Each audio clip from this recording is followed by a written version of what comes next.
Okay, Proton Saga 2020 for brake lock system. So it's got a brake lock module.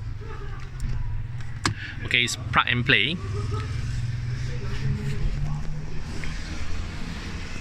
So the first socket plug and play, the black color.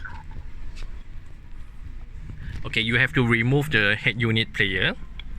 Okay, unplug this socket, the black color, to add on a OEM brake lock system. Brake lock cover, brake lock socket plug and play.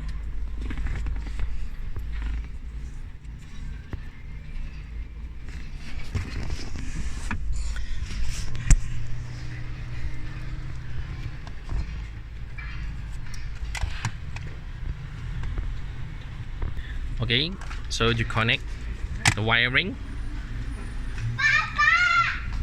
Okay, so another socket plug and play is the white color, is hidden inside.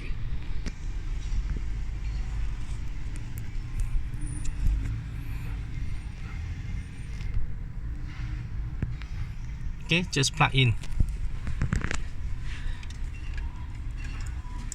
And one more is the earth. It's got a black color wiring, so you have to fix the earth. Fix the black color wiring to the car metal body to get the earth. So this is plug and play brake lock system for Proton Saga 2020.